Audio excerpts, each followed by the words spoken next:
Hi, I'm STACEY FORSEY and this is Real Talk.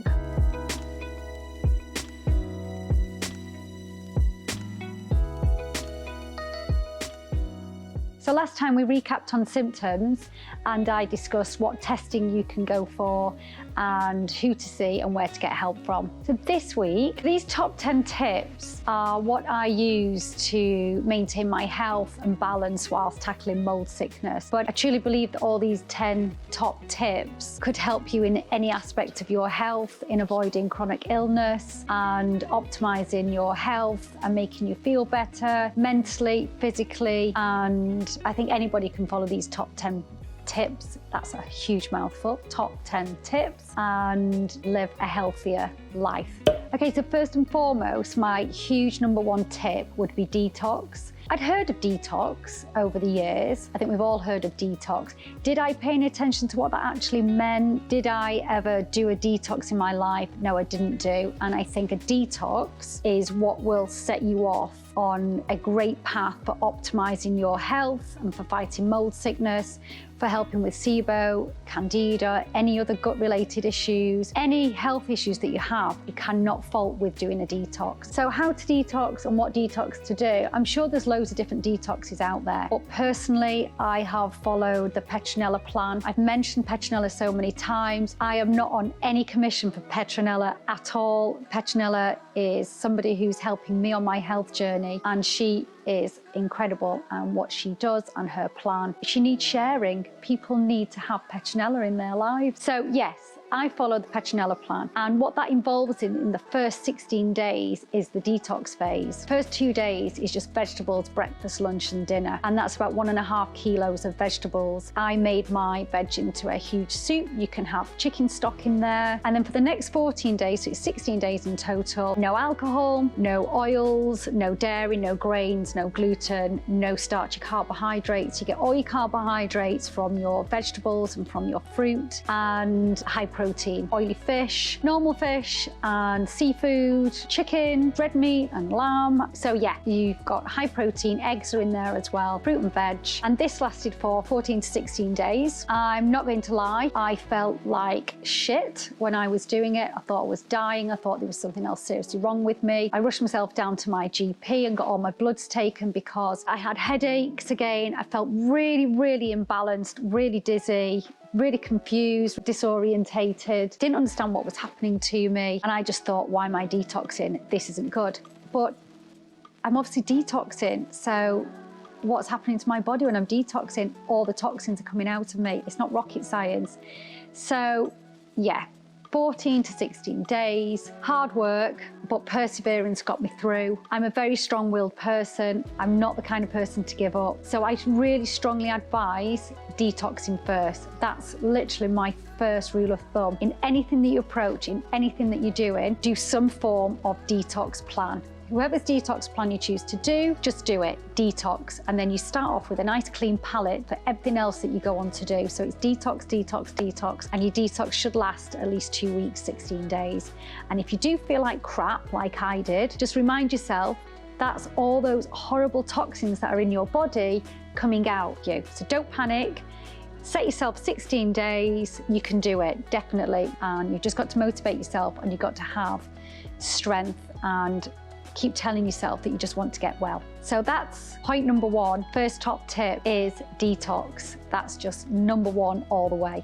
Second top tip would be nutrition all the way. Now, if somebody said to me, literally even just last year, you can heal yourself by eating the right foods, I'd have just thought, oh, here we go again. Here's another person on Instagram, YouTube, like I'm doing, going on about nutrition, and you sit and watch and they look really healthy and they're exercising and they're saying, eat this, eat that. And you just kind of like switch off and think, oh God, yeah, right. Well, it's not a load of bollocks, it's true. And I am proof in the pudding that I have healed myself literally through nutrition. And another point and top tip I'll come to it shortly, supplementing. Nutrition, I swear on my life, is everything, and I'm absolutely gutted and annoyed with myself that I got to the age of 45 and realised that nutrition is the only way of staying healthy, avoiding chronic illness, and just, yeah, all around mental health as well. Honestly, I can't tell you how beneficial it's been to me by eating the right nutritious food. I will do separate videos of some recipes, my daily diet, all that's coming up, but I just want to really tell you that top tip number 2 is nutrition.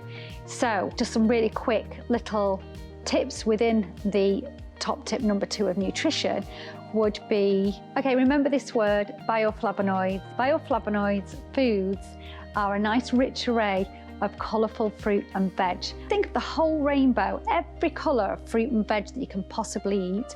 That's what I'm eating. If you've got mold sickness, you need to be eating every type of fruit and veg in the colour of the whole rainbow that you can possibly eat. So in purple, we've got red onions, aubergines. In green, self-explanatory, you've got kale. Kale is a massive, massive mold-busting food. Kale and asparagus and avocado are great for killing mold. All come under the green section. Yellow, you've got cauliflower, bananas, onions. What else? Give me another colour. Red. Tomatoes, red peppers. Tomatoes and red peppers are seen as inflammatory fruit and veg. And this is where we'll have this chat with Petronella. Tomatoes are a mold busting food. So if you've got mold sickness, if you can eat loads of tomatoes, absolutely incredible for busting mold. And it's also another issue because it's an inflammatory vegetable or fruit. So yeah, a bit of a controversial one. But as I say, a whole array of fruit and veg. I swear on my life, I've never eaten so much fruit and veg in my life since April. It's untrue. I feel fantastic. You'll start to feel it in your hair, your skin, dark circles under my eyes. Don't get me wrong, one day I may do like a short, let's do like a skin or a makeup video, and I'll join in with every other YouTuber with doing a makeup tutorial, and I'll show you my dark lines under my eyes. But they're improving. My skin is improving, and I eat foods rich in collagen, or I have bone broth. If you can get your hands on some pure organic bone broth, the collagen in that will just heal the lining of the gut. Just self-explanatory, collagen is just great for us in every aspect, and it's also mold busting. Something you need to know is that mold will find a home in all your sinuses, respiratory tract, and then it finally finds a home in your gut. And that's why you suffer with bloating and pains constantly, because the mold presents itself as a fungi in the gut. So if you can eat all these rich antitoxin fruit and vegetables, it will continue to keep killing the mold and help getting rid of it. So it's really important. And what else to say about nutrition? It's just fruit and veg, fruit and veg. And think of the bioflavonoids, the whole rainbow and range of fruit and veg. Vitally important. So that's to sum up nutrition. Detox and nutrition. So key, so important. Okay, top tip number 3, a bit of a gross one, but pooing. We need to shit, poo, crap, whatever you want to call it, you've got to get it out. If you are not pooing, shitting, crapping, at least, well, you want to be going once a day. If you're not going once a day, those toxins are remaining inside your body. And I found when you learn the basic function of what your liver does, and the whole digestive system of getting that shit out of your body, then you may take more note to my top tip number 3 of pooing constantly. So there's a bit of a controversial subject which we'll discuss with Petronella in my top tip number 3, because I've tried various different things. So if I don't go every day, I get really stressed, and it's a proven fact that serotonin is stored in the gut, and when we do number 2s, shit, crap, poo, whatever you want to refer to it as, it releases endorphin in the brain. So when you've gone for a good one, you feel better, don't we? So I'm so sorry to have the poo chat, but it is vitally important. So what do we do to make sure we're going to the toilet every day? Well, we make sure we've done top tip number 1 and top tip number 2.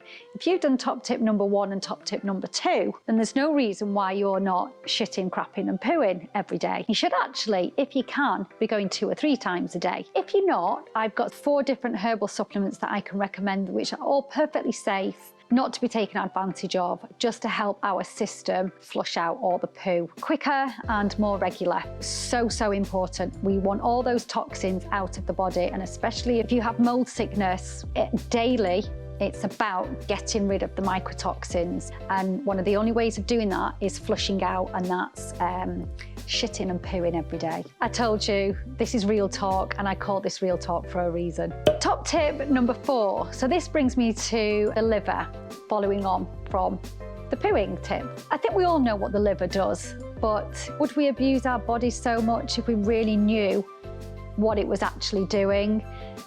Maybe not, because I don't now. Now I know how important my liver is for getting all these mycotoxins that are poisoning my body and causing chronic illness, and have caused chronic illness within me.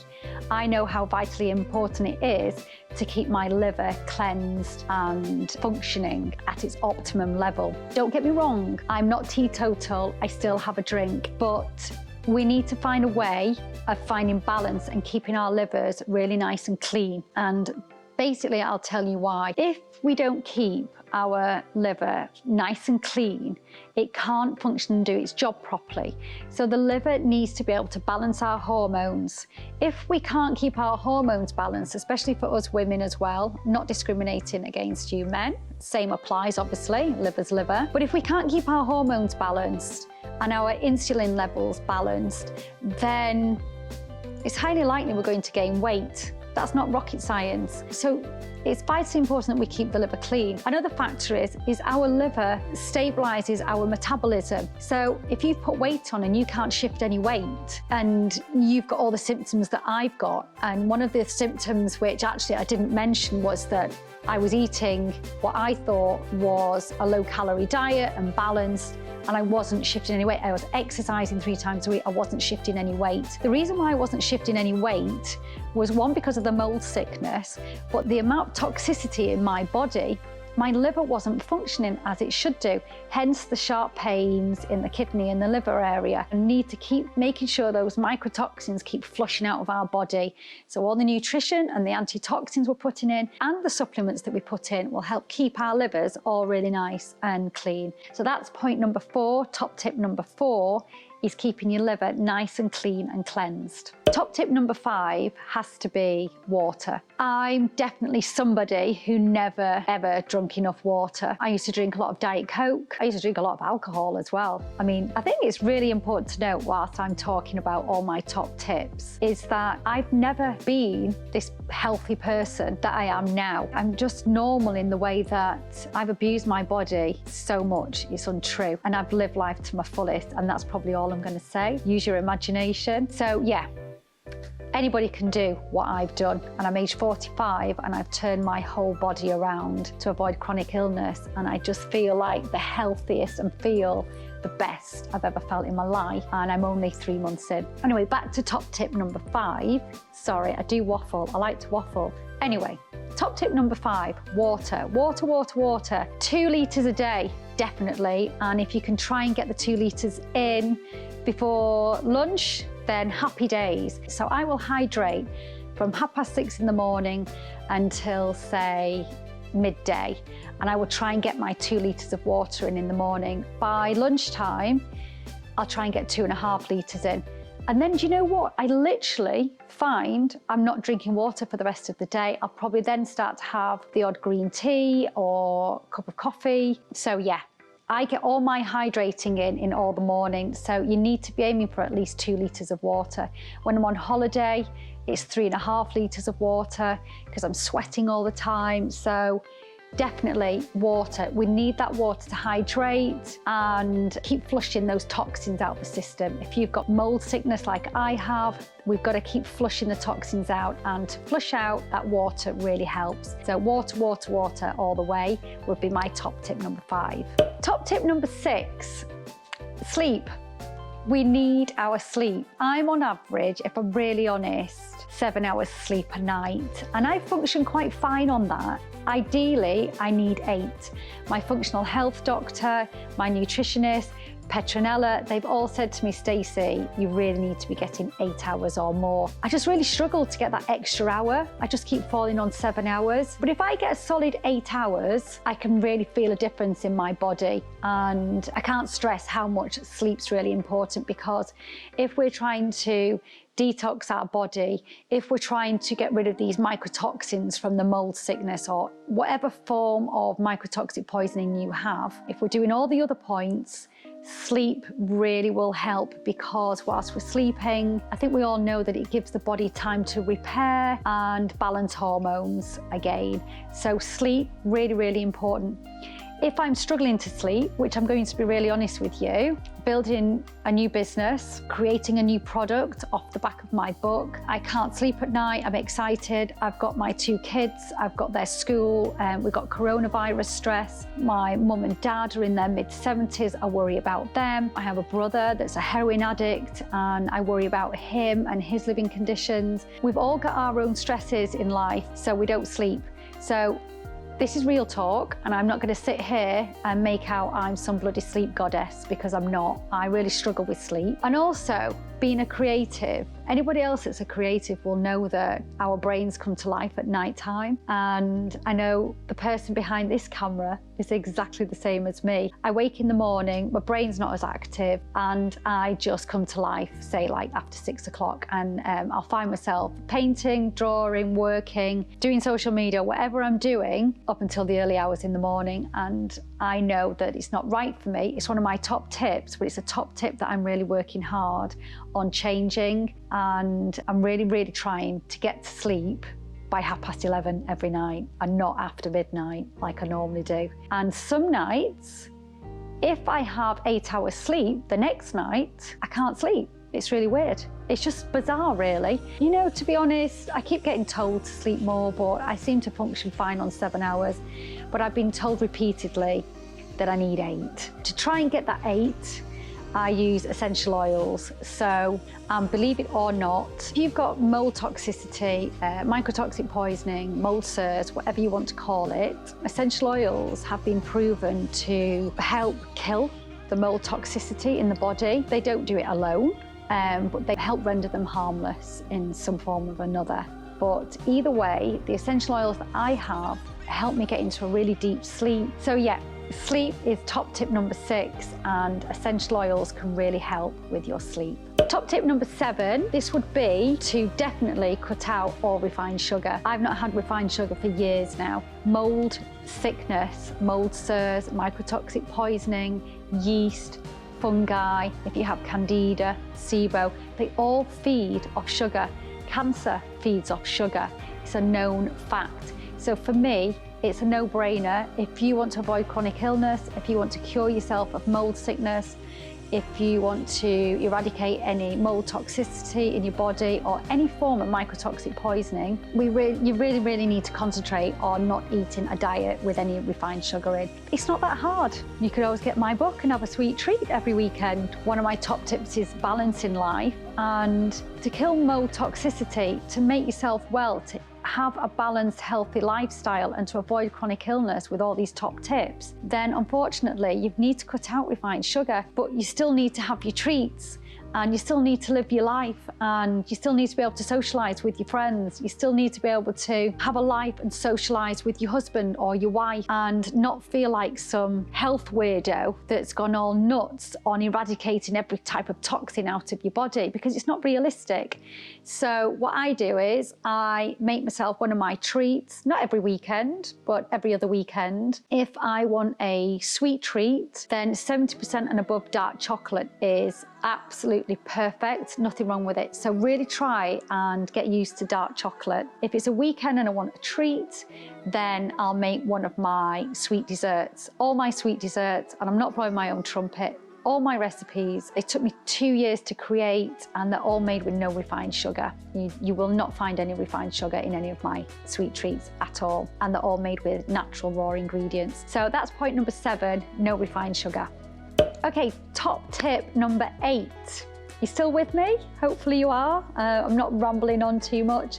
So top tip number 8 would be supplement. And I just am a massive, massive advocate and believer in supplements now. I supplement probably on average, no word of a lie, I think I take about 14 supplements a day, and I need every single one of them. And again, we'll do a separate video in the Real Talk series on supplements. In fact, maybe we could do that next week. We'll chat about all the supplements that I take and what each supplement gives to my body. Some of my supplements are part of the protocol of killing the mycotoxins and getting rid of the mycotoxins in my body, which is the mold sickness. Some supplements are antitoxins. So we've got glutathione. I literally have no glutathione in my system. Glutathione is literally like dipping a mop in some bleach and cleaning your whole insides out. That's what glutathione does. It's the best way to explain. It literally clears all the toxins that are in our body. So that's one supplement that I take. It's really hard to find a supplement in glutathione that the body can digest. The type that I've got goes straight to the bloodstream. And then we've got all the other supplements,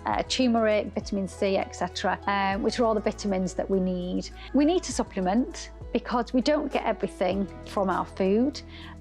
Genetically, our bodies can't generate, break down, process all the vitamins that we should have. So yeah, supplements are key, whether that's an intravenous drip or in tablet form. Supplement. So supplements are top tip number 8. Top tip number 9 would be control your stress. We need to really take care of our mind and to take care of your body. To avoid chronic illness, we need to make sure that we really control and have mechanisms of managing our stress levels. And last year, my anxiety was out of the window, which I've already explained to you. And then that has a knock-on effect, anxiety, depression. I wasn't stressed, but the stress from all the ailments and all the how poorly I was, that was creating stress. And I think it's really, really important to find mechanisms to keep as relaxed as possible, to not allow yourself to get anxious and stressed. And what I do with that, I talk to myself a lot. Sorry, you can hear my dog in the background if you can hear any noise. Tilly, come here, come on. You're gonna make noise, sit next to me. Come on. Oh, good girl. Okay, so how do I control my stress and my anxiety? I talk to myself, and that's it in a nutshell, really. And no, it's not as easy as it sounds.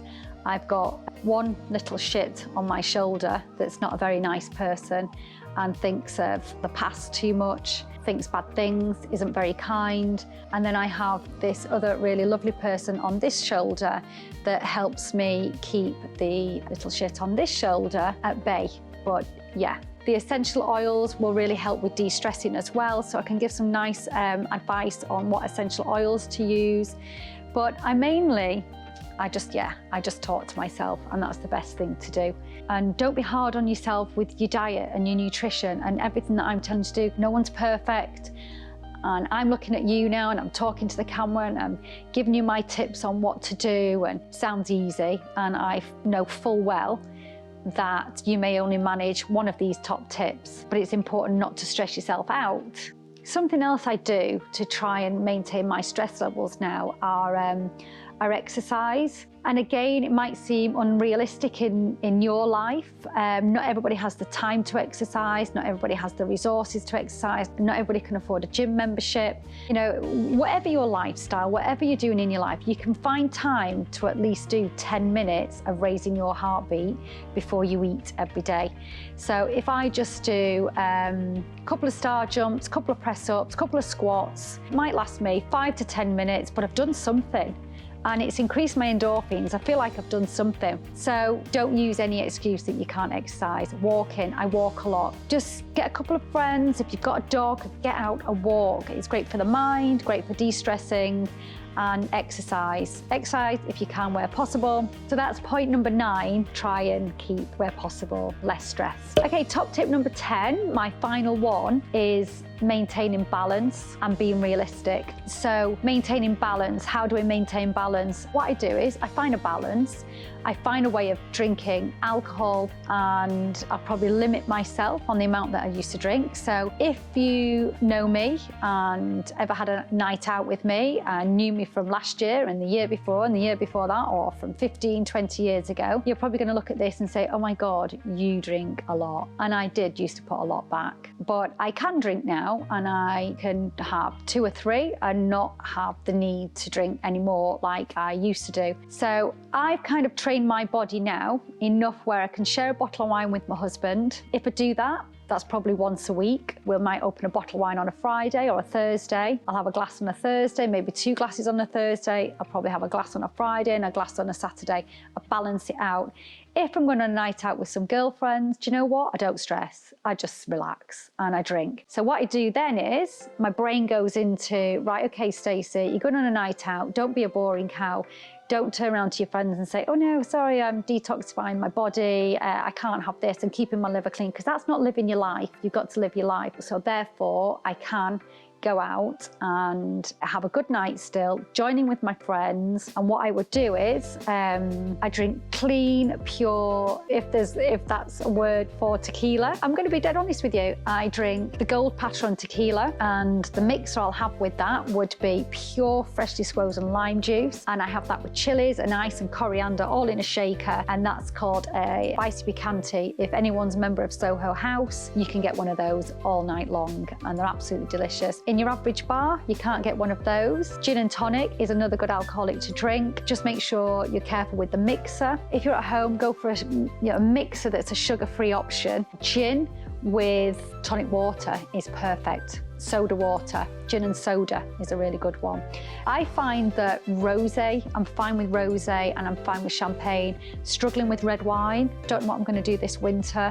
But yeah, I do drink, so it's finding balance. Now, when you're fighting and trying to get rid of mold toxicity, you shouldn't have any alcohol at all. I just want to make that really clear. But as a rule, in these 6 months of trying to get well, I'm trying to keep my alcohol really limited to maybe no more than about 5 units a week. Balance as well with sweet things. I'm not just trying to sell my book, I'm being realistic. There's shed loads of sweet desserts in there, all refined sugar free. To find balance, to be able to socialise, to be able to go on holiday, I find feasting and fasting really helps me.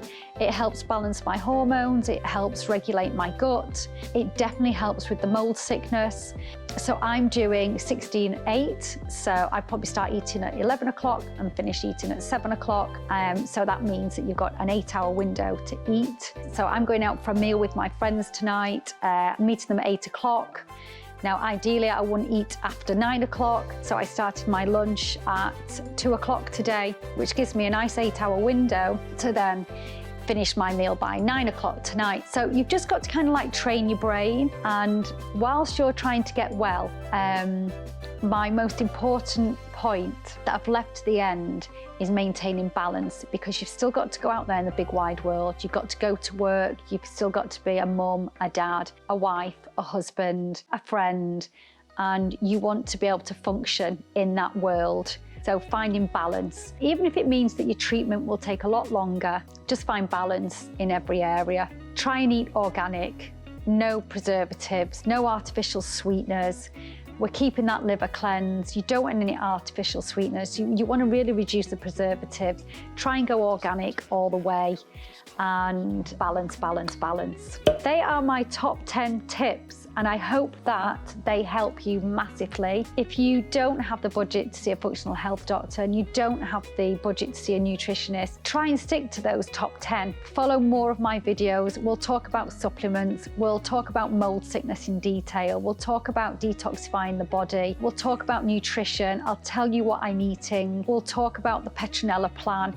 So hopefully I've generalized the top 10 tips, and we can go through everything separately in all my next Real Talk videos. And I hope they help you, because this is bloody hard and it's really difficult. And I'm saying it all with a smile on my face because I can see how it's helping me, and I would never ever have thought that nutrition and supplements and everything that I've just mentioned would turn my life around, and that I would feel happy, and that I wouldn't have depression, and I wouldn't have anxiety. I'm literally 2 or 3 months in, and it's incredible. And you need to know that there is light at the end of the tunnel, and you can get through this.